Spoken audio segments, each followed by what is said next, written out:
English बिल्कुल शुरू से, तो ध्यान देंगे। इंग्लिश सीखने के लिए सबसे पहले हमें सब्जेक्ट का जानकारी होना चाहिए। तो सब्जेक्ट ज्यादातर नाउन और प्रोनाउन बनते हैं, ठीक है। तो देखिए, जैसे ही मने वह, सी मने वह, ये पुरुष के लिए इस्तेमाल होता है और ये स्त्री लिंग के लिए। दिस मने भी यह होता है, ये निर्जीव वस्तुओं के लिए। किसके लिए? निर्जीव। और दैट मने वह, सजीव के लिए। अब देखेंगे दीज होता है दो, जैसे ये सिंगुलर हो गया तो एक दीज होता है, एक दोज होता है। दीज माने ये सब, और दोज मतलब वे सब। अब इसके बाद आता है आई, मतलब मैं, यू, तुम, दे मतलब वे लोग, वी माने हम लोग। तो इतना चीज सबसे पहले जान लेंगे। और कुछ नाउन के मीनिंग, जैसे अंधा का ब्लाइंड होता है, लंगड़ा का लेम होता है, बहरा का डीफ होता है, अमीर का रिच होता है, गरीब का पुअर होता है। ये सब बात ध्यान रखना होगा। तो सबसे पहले जब हम स्टार्ट करते हैं लिखना, तो इच का मतलब है, होता है। तो देखिए, सबसे पहले जानेंगे कि ही, सी, राम यानी सिंगुलर कहें, यानी सिंगुलर, सिंगुलर के साथ इज लगता है। जैसे आप समझेंगे, वह अमीर है, वह अमीर है। देखिए, वह का इंग्लिश यहां दैट भी लिख सकते हैं और ही भी लिख सकते हैं, क्योंकि अगर इशारा में हम कर रहे हैं तो दैट का प्रयोग करेंगे। ऐसे जेन्युइन के लिए हम ही लिख देते हैं। तो देखिए, ही, और ही क्या है? सिंगुलर, इससे एक का बोध होता है, इसलिए हम लोग क्या लगाएंगे? इज। तो ही इज। अमीर का क्या होता है? रिच, RICH, और इसके बाद फुल स्टॉप दे देंगे। इस तरह से सबसे शुरुआती ही इज रिच, तो ही जो है क्या है? प्रोनाउन। तो यहाँ पे सब्जेक्ट बन क्या है? अमीर क्या है? एडजेक्टिव। तो यहाँ पे ये, और मेन वर्ब तुम्हारा इज है। क्लियर? अब उसी तरह से देखेंगे, जैसे मोहन बीमार नहीं है, मोहन बीमार नहीं है, तो मोहन इज नॉट इल। एक चीज ध्यान रखेंगे कि जैसे इज यहां पे लिखा, हो सकता है कि वह बहरा हो तो ही इज डीप, वह गरीब हो ही इज पुअर, वह अमीर है तो ही इज रिच, वह दयालु है तो ही इज काइंड। अब नेगेटिव जब आता है तो नॉट रहता है, तो मोहन इज नॉट इल। अब है, क्या सीता खुश है? क्या सीता खुश है? तो ध्यान देंगे, इज सीता हैप्पी, और यहां पे क्या होगा? क्वेश्चन मार्क, क्योंकि यहां पे क्या दिया हुआ है। तो फिर कोई पूछ सकता है, क्या वह गरीब है? तो इज ही पुअर, क्या वह दयालु है? Is he kind. क्लियर? अब देखेंगे,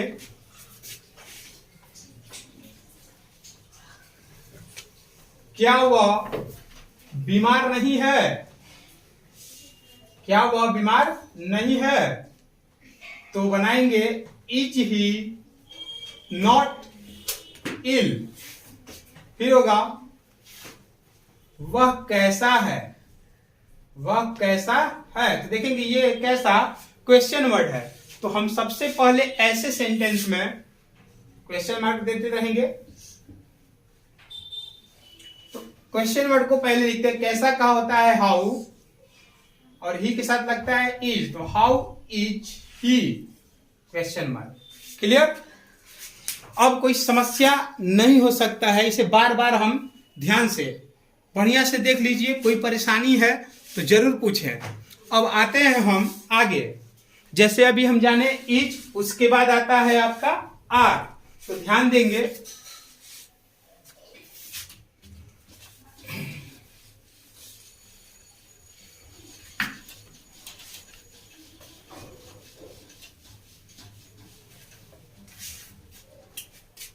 दूसरा you, they, we, Ram and Shyam, Ram and Shyam, यानी प्लुरल, यानी प्लुरल, यानी कि एक से अधिक का बोध होता है के साथ आर का प्रयोग होता है।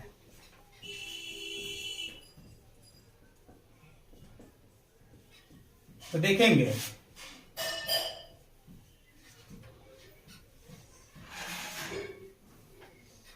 तुम ईमानदार हो, तुम ईमानदार हो, यू आर ऑनेस्ट। तो देखेंगे जब भी ये सारे दिखेंगे you, they, we, Ram and Shyam, यानी कोई भी प्लुरल वर्ड जिससे एक से अधिक का बोध हो तो उसमें क्या जोड़ेंगे, आर जोड़ेंगे। यहाँ पे देखे तुम ईमानदार हो, तो यू सिंगुलर और प्लुरल दोनों जैसा होता है, लेकिन इसके साथ आर का ही प्रयोग करते हैं। अब है वे लोग गरीब नहीं हैं, गरीब नहीं है, तो दे आर नॉट पुअर। अब इसके बाद क्या वाला सेंटेंस आता है, इंट्रोगेटिव, क्या हम लोग अमीर हैं,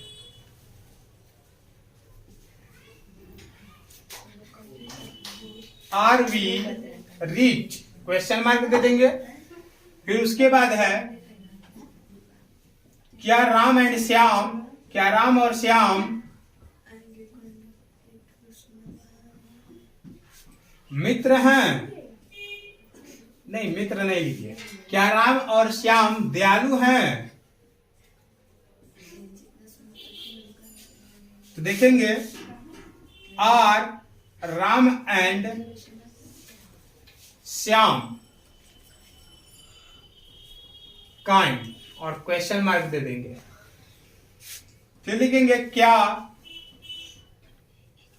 हम लोग छात्र हैं, छात्र नहीं है, नेगेटिव सेंस देना था, तो are we not a student. अब एक बचता है क्वेश्चन वर्ड, तो देखेंगे तुम कौन हो, तुम कौन हो, इसका लेंगे पहले कौन का, हु आर यू, तो इस तरह से आर भी समाप्त होता है। अब बचता है एक चीज एम, तो एम आई के साथ लगता है, आई भी सिंगुलर होता है। आगे जानेंगे कि आई के साथ प्लुरल भी यूज हो जाता है, कैसे, क्यों। अब देखिए जैसे आई, आई का मतलब मैं, तो आई के साथ एम लगता है, चाहे प्रयोग होता है। मैं एक शिक्षक हूं,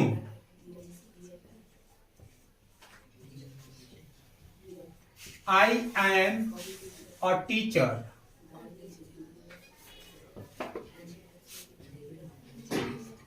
मैं छात्र नहीं हूं,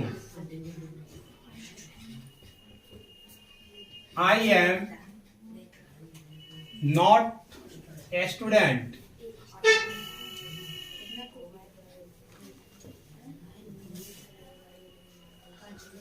क्या मैं गरीब हूं,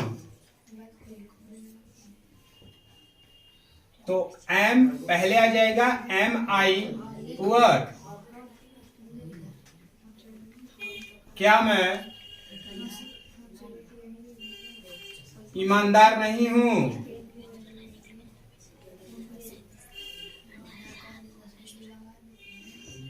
Am I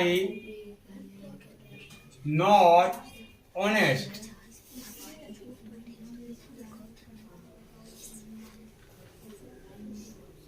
मैं कैसा हूं? तो हाउ एम आई, इस तरह से इज आर एम का प्रयोग समाप्त होता है।